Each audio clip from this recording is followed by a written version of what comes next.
Hey, it's Desiree. Quick live stream on sales. What's interesting is, I teach high-end sales, and typically clients come to me already, selling some high-end, but not selling them consistently.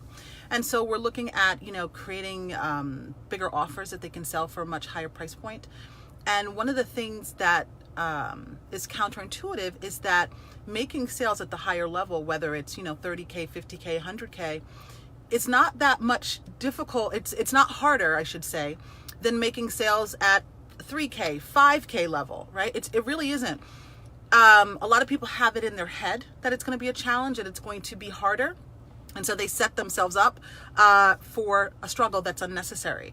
The key things that I look for in making sales, I will tell you this, the thing that has shifted for me is I've gotten a lot more specific about who I work with. And so not only do I close more sales, but I close more sales with the right clients, which obviously makes me happier, right? So I want to share with you some of those key things that you can do so that you can actually get asked for more sales. The reason why I like that is because a client, it really helps a client step into the decision to work with you with a full body yes. And so let's talk about how you get there. A lot of people think that the sales process starts on the sales call itself. It does not. It actually starts in your marketing, right? So, the energy behind the copy in your post, the energy behind how you come across on your live streams or any of the things that you're doing in your marketing activity, all of that influences the type of people who show up on your calls, their mindset, their readiness, and all that kind of stuff. It influences, let me just say, it influences their readiness. It doesn't determine it, it influences. So that's where everything starts. You don't wait till somebody gets on the call and then think you have to push or convince or drag them into your programs. Why would you ever want to do that, right? So one person gets on the phone with you, the first thing you want to do is establish your leadership. You want to explain to them how the process is going to work. You really also want to diagnose. That's one of the key things you want to be doing, is diagnosing during the conversation whether or not, number one, they have a problem that you can actually help them solve, and whether or not you think they're going to be your next testimonial. You have to be assessing whether or not you feel the person on the phone with you is ready to take the step that they say they want to take. Not everyone will be ready, right? You guys have heard me talk about, making sure that people are mentally, spiritually, and emotionally ready during the conversation. Can you get that right 100%? Not always, right? But if you do everything right in the sales call, you will have indications as to whether or not the person that's on the line with you is going to be a great potential client. I think a big mistake that a lot of people make is that they don't check in with themselves about this. Most people are so focused on making the sale, that they're signing people who are not yet ready. Doesn't mean that they don't have the capability of performing. It means that there's something going on emotionally, spiritually, or mentally that will prevent them from actually implementing and getting the kind of results that are possible. That's very key. I know that I used to make that mistake in the past, where I would sign clients who I could sense maybe weren't fully ready, and I didn't challenge them. And that's one big lesson that I learned. I always challenge prospects when I'm on the phone with them now, because I really need to understand whether or not I think this is going to be a good fit, right? So that's really important. Really making sure that you think that the person could be your next testimonial. If not, what's the point of signing them? If they're going to come into your program and they're going to complain, they're going to bitch, or they're not going to do the work, what is the point of working with them, right? It's a disservice to you and it's a disservice to them. So the last thing you want to do is really allow people to step into the investment, allow people to sell themselves on the program. So my role, it's interesting. I speak probably about maybe 10% in the sales conversation, with me asking questions and, sharing some truth, some things that I observe.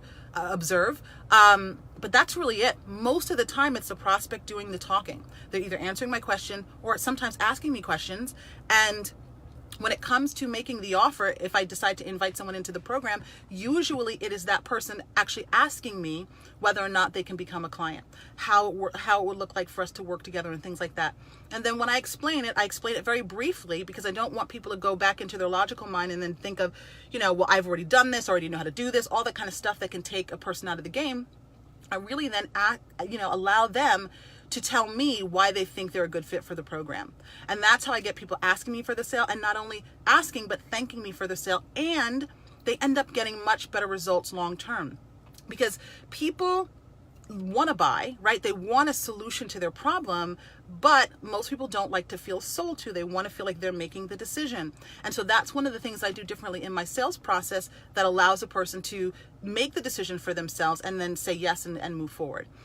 Not everybody will say yes, right? That's another way that you can tell whether or not someone is ready. If you get to the end of the conversation, some of the things that I'm listening for is blame. Like, is somebody blaming, or are they taking responsibility for their choices, their results thus far? Because if they're not willing to take responsibility, then no matter what I do, I'll just be the next coach or the last coach or mentor who they're blaming for not getting the results. So I'm always listening for that. You don't always get that in the initial process of the call. Sometimes that doesn't come out until you get to the part of the objections, if there are any. That's when sometimes you'll hear when a person feels challenged, you can sometimes hear what's really going on for them, right? So I actually get excited when I hear objections, because that's when the conversation really gets real, right? That is when, somebody's putting their money where their mouth is, essentially. So when you get to that area of the conversation, if there are objections, don't, get frustrated. Don't even allow yourself to, let the negative self-talk take you out of the game. Really focus on being present with that prospect and just probe deeper. Ask them more questions about some of those objections to really understand, what is keeping them stuck, because the objection is an indication of the pattern that has kept them stuck for a really long time. So if you can help them see that pattern and work through that pattern, when they step into your program, they're going to be a much more powerful client, because they're stepping into the program feeling more empowered, right? So I hope those tips were helpful to you. Hey, Angelisa, how are you? Hey, Lamora. Hey, Stacy. Hey, Patricia. Sazu says, okay, wait, let me go back. Hey, Erica. Hey, Grace. Sazu says, getting asked is really good. It is. And marketing is definitely the first step. So yeah, all of those things matter. It's not about, I really am so against trying to convince people. It's just so not me. I am not somebody who's interested in convincing someone to work with me. It's not a lot of fun when you have to do that. So I really like to set it up. Another thing is, for me, is I like to work with people who are empowered. I like to work with people who, have a sense of who they are. They know what they want and they're willing to get it. If someone is in victim consciousness and someone wants me to convince them, they're asking me, well, what makes you different? All those kind of questions, that's not my job to answer, right? You need to know before you even get on the phone with me through, by studying my marketing and following me and all those kind of things, you need to know on your own what makes me different. It's not my job to then educate you on the sales call. That's not the time to do that. That's my position. So I'm not about trying to convince anybody. I'm not about trying to, drag somebody into my programs or through my programs. It's heavy. I've done that in the past. It feels so heavy. And not only that, it is actually, it prohibits me from serving my other clients powerfully, because I'm drained when I'm working with clients who are heavy. It's just not good for business, just put it that way.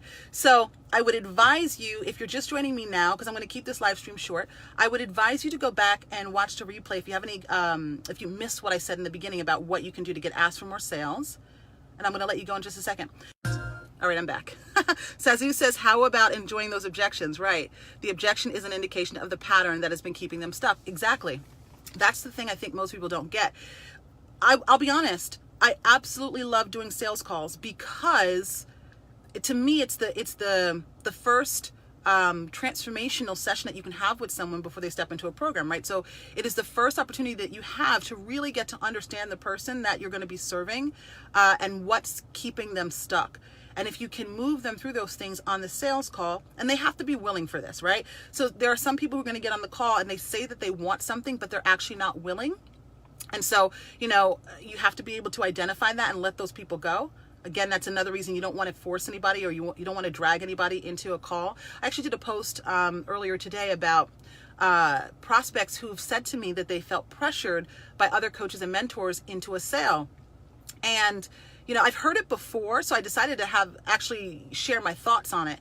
And there's a couple of things that are happening. Number one, no one can make you feel any particular way, which is what I explained earlier today in my post. No one can make you feel any particular way. How you feel is about you, right? So if you're on a phone with a coach or a mentor and, you know, they're offering you a program and they're trying to work with you, because this is something that I do with my people a lot.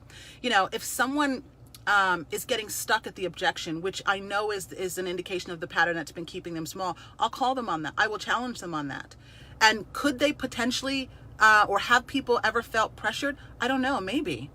But that's not my intention, right? So my intention is to hold space for that person to decide whether or not they're going to have the courage to step up into what it is that they say that they want. Not everybody's willing to do that, right?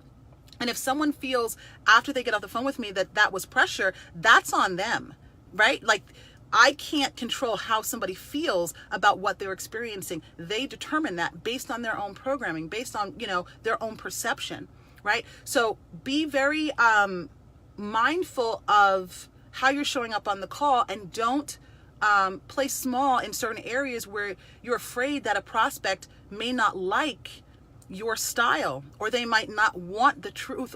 I don't know if I want to say they don't want the truth, but maybe they feel resistant to the truth and it makes you think that you have to back down. Don't do that. You are in service when you can help people see what's actually going on for them. That's how you really serve people. You know, the people who go through programs where they're not getting a lot of results, oftentimes they're going into the programs with people who are kind of tiptoeing around them, not really calling them out on things, not challenging them, so that they can have an opportunity to become aware of what's actually going on and make a different choice, right? So be mindful of that. Don't allow, if people think that you are pressuring them to make you back down. You have to be a truth teller in these sales conversations in order for people to actually get what they need to get in order to experience the transformation that they say that they want. And going back to what I said earlier, you can't make anyone feel any way. If somebody feels pressured, that's on them, right? Your job is to be in service, and sometimes being in service means to tell people the uncomfortable truth, all right? All right, so that's all I had to share with you guys today. If you want some support with creating higher end programs, marketing them, selling them, reach out to me, because I have a few spots available to work with me in a very intimate way. So send me a private message. And until we speak, I hope you're up to big, bold things in your life and in your business. Take care.